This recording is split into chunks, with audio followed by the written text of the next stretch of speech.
We're officially halfway through Overwatch League 2022. Time really flies when you're having fun, huh? But sometimes it can feel a little overwhelming, especially with how wild this tournament was. Let's take a breather and recount what happened. Here's one thing that I learned about every team from the mid-season madness. First is the Vancouver Titans. What I learned about you guys is coaching really can make a difference. Now, in all fairness, you don't really see it in the results just yet. The Titans still don't have a win, and things feel even more uncertain after releasing Shockwave. And technically, they did take less maps in this tournament compared to the last one. But when I watched them play, they just felt rejuvenated. I saw smiles, I saw confidence, and most of all, I felt direction. The tank situation felt much improved thanks to Mirror's Doomfist, and it really seemed like some teams were caught off guard by their strategies. Give them a little bit more time to gel under DPay. Then we're going to see if they truly can take the leap. The Guangzhou Charge. You're not ready to give up. If I'm being honest, nothing they did in-game makes me think this way. They were horrible this stage. 0-6 is 0-6, you know? It's what happened after that maybe gives you a little bit of hope.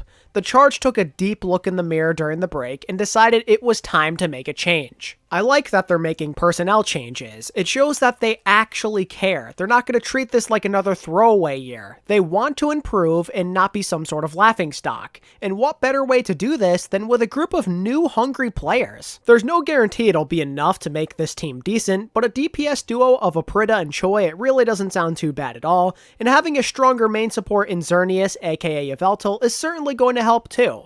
I appreciate what the Charge are trying to do, and I have hope that they'll at least be a bit more fun to watch moving forward. The Paris Eternal. A few simple changes is not enough.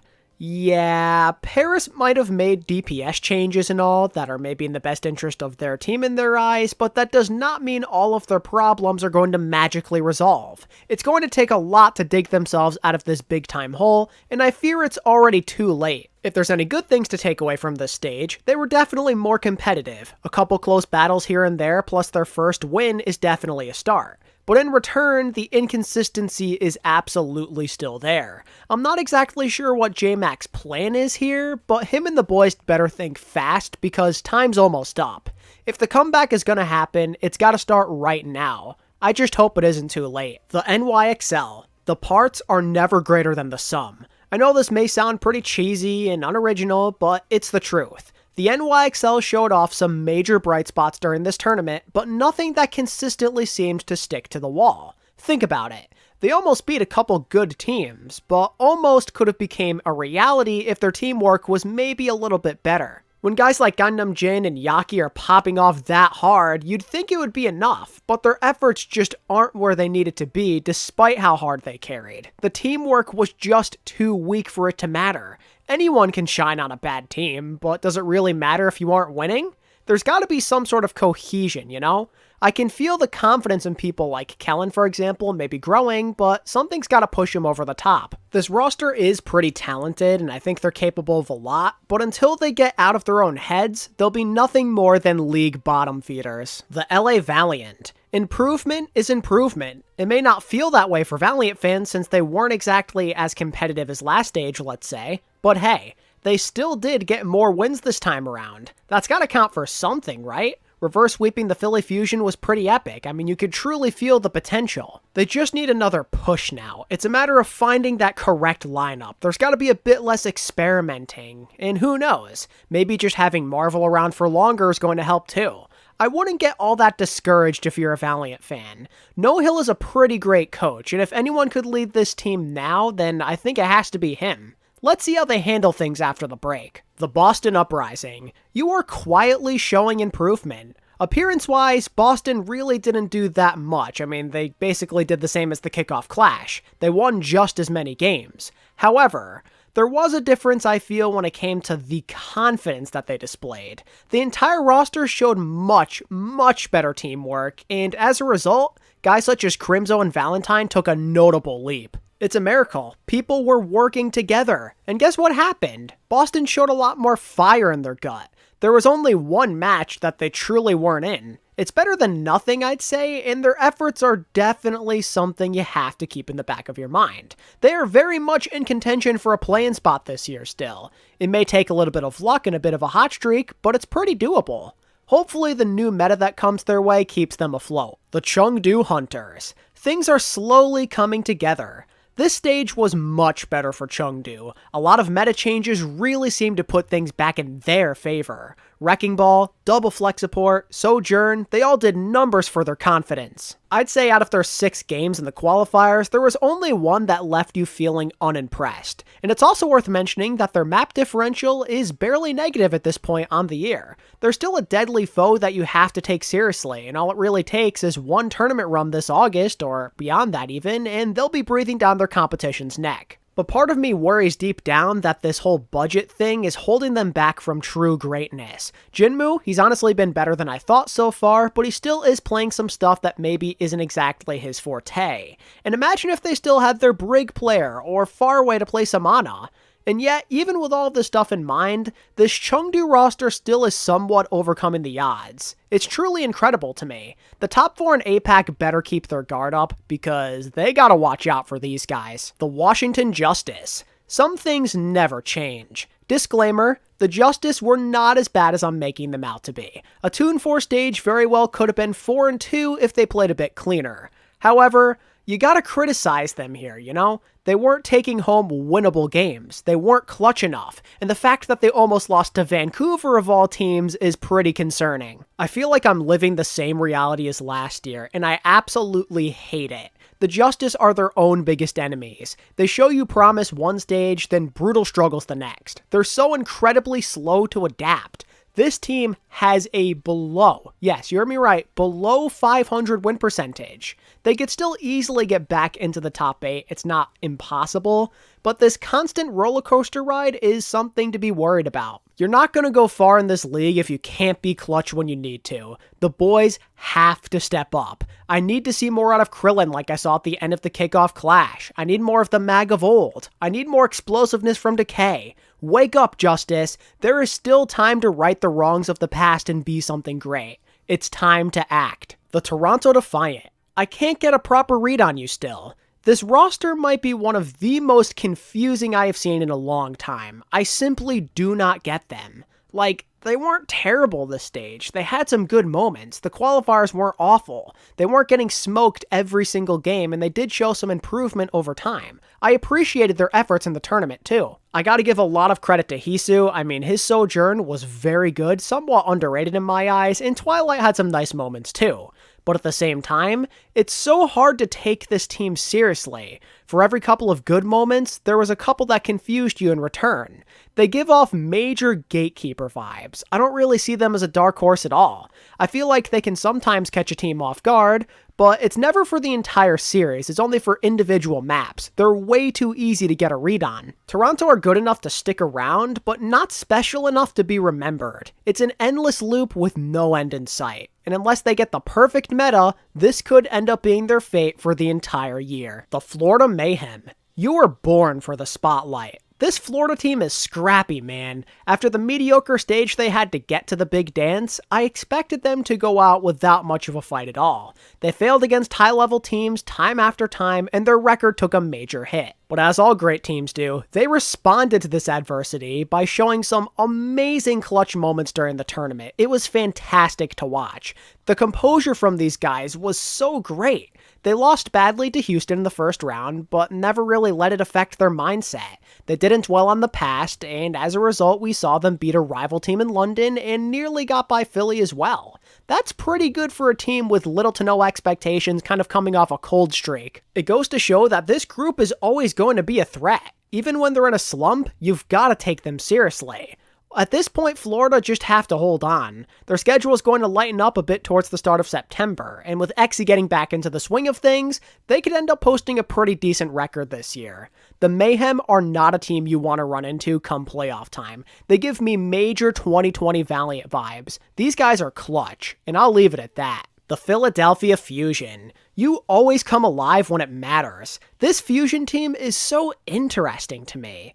They aren't the most talented team in the league by any means, and their qualifiers have been inconsistent to say the least, but for whatever the reason, they flip some sort of switch whenever there's a tournament. I have no idea what it is. They just play better when there's stakes. They proved that during the kickoff clash, and they've done it again here in the midseason madness with a pretty good lower bracket run. I mean, seriously, they clutched out some huge wins while knocking out a couple of solid rosters along the way. A team with a regular season record of 6-6, going through COVID issues, still managed to finish top 4 this tournament.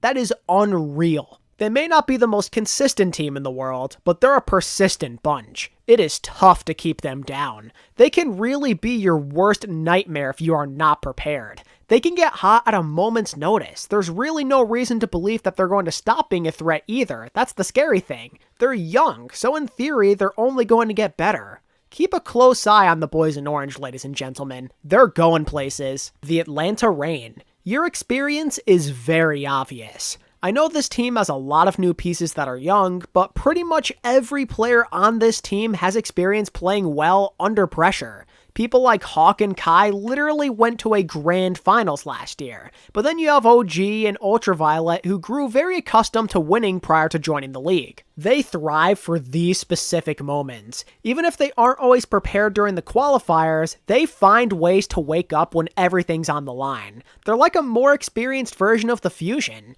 Even if they haven't been the most dominant team this year, you always have to watch your back. This team knows what it takes to go far, and I doubt that's going to change anytime soon. They have the experience and clutch X factor that a lot of other teams in this league are lacking. There's just one thing left to do now. Find ways to win when Kai is getting heavily contested. If the Reign can do this, they have what it takes to go very far.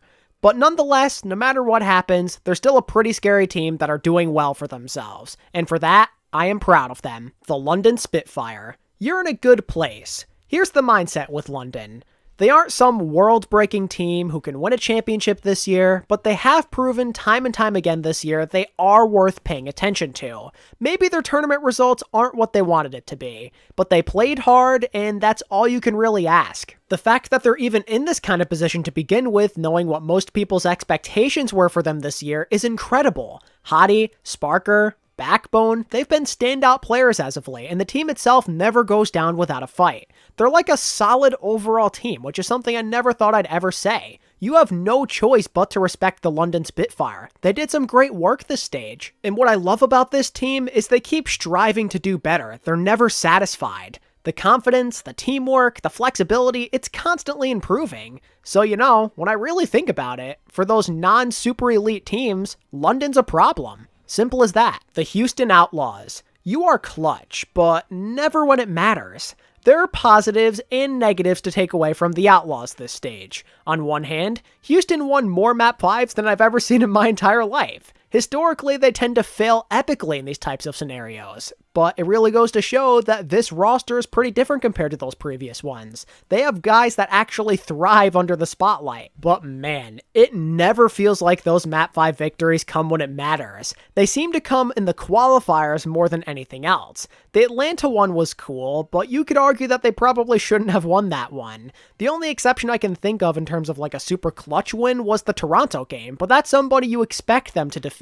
I want to see them do this against a high-level team in a tournament setting. Their efforts are worth appreciating this year, but they just feel stuck to me. They have a good record and they've done enough to stick around, but they're not worth taking seriously compared to those top-level teams. The Outlaws have to get over the hump. There is no way around it. The Shanghai Dragons. Things are different now. It's simple and to the point here. The Dragons don't have it so easy anymore. They're not going to roll through everybody as they did the last couple of years. It's a new game. The competition has evolved, and people understand them better.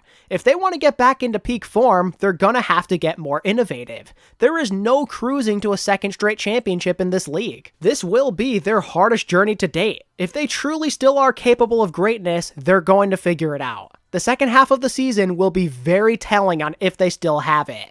Everybody needs to do their part here. They just need more flexibility and faster adjustments. As a team full of champions, there's absolutely reason to believe in them still, but as the struggles and the tournament shortcomings continue to pile up, it all starts to dwindle. Good luck, Dragons. I really do look forward to watching your story unfold. Let's see if you have what it takes to repeat. The Hangzhou Spark, the legend of Chengdu, lives on.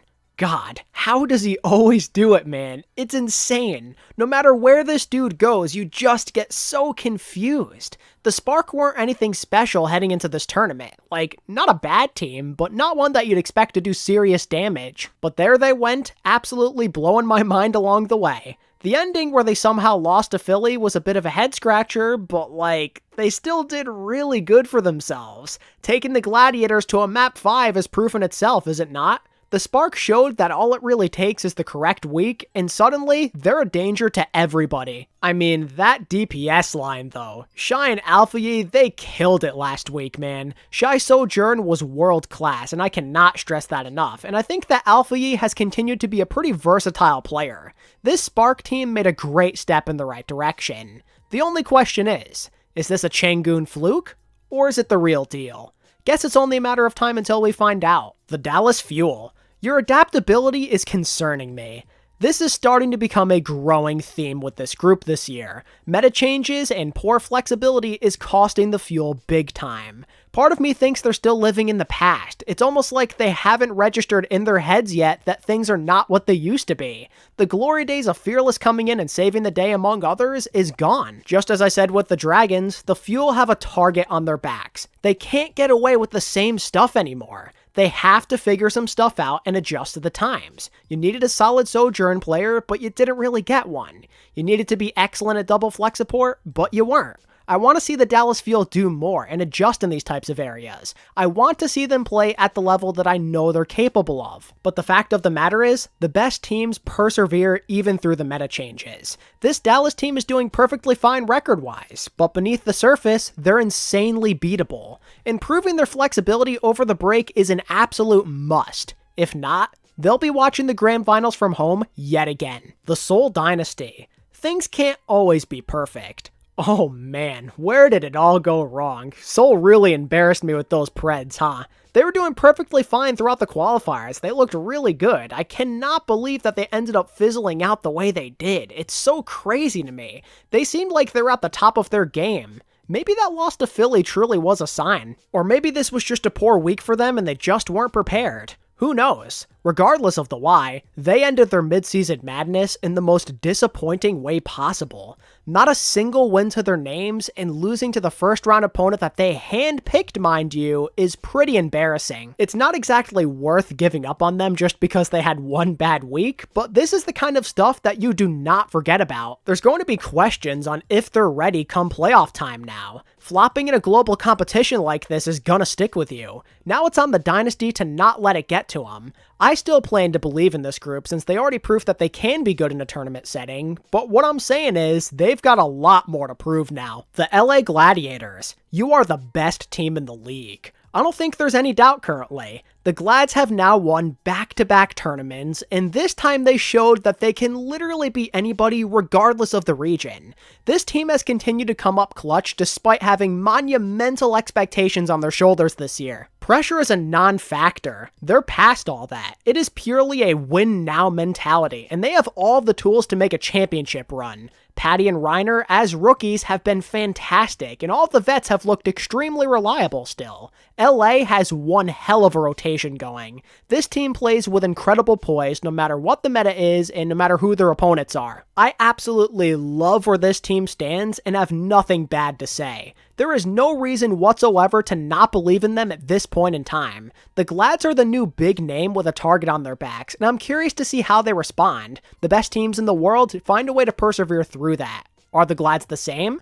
Let's find out. Shields up, baby. And last, but certainly not least, is the San Francisco Shock. The one thing I learned about them is they're quick learners. They 1000% learned their lesson from the kickoff clash. The Shock got the nerves right out of their system this time around. They took their shortcomings as an opportunity to grow, and they showed it. They matured. San Fran popped off, man. Having another undefeated qualifier and getting all the way through the winner's bracket is proof enough on its own. And up until the Glads, I mean, they were kind of cruising. The Shock are showing us that they can handle just about anything. They didn't win the tournament, but they did show us that they are a lot better than what they used to be already, and they should walk away feeling proud. Even when they went down 3-0 in the finals, they kept their composure. There was no panic in their eyes. If this was the kickoff clash Shock, they would have folded right there and then. But this go around, it was always winnable for this group. And they damn near pulled off some history as a result. And there's reason to believe that they can only get better. The core may be young, but their potential is absurd. Who knows how far they can go if they can keep up this level of progress? I mean, how can you not feel that way when Proper plays like an absolute god? I mean, he had one heck of a week. He was constantly doing things that made you stop in your tracks and just go, wow, you know, he has that factor to him. If there was any doubt about him being the Rookie of the Year and even the frontrunner for MVP at this point, it's time to put it to bed. Reinforce put it the best on broadcast. If you don't like hearing people talk about Proper, you're not going to enjoy this league. This man isn't going anywhere anytime soon. He is the future, a true legend in the making potentially.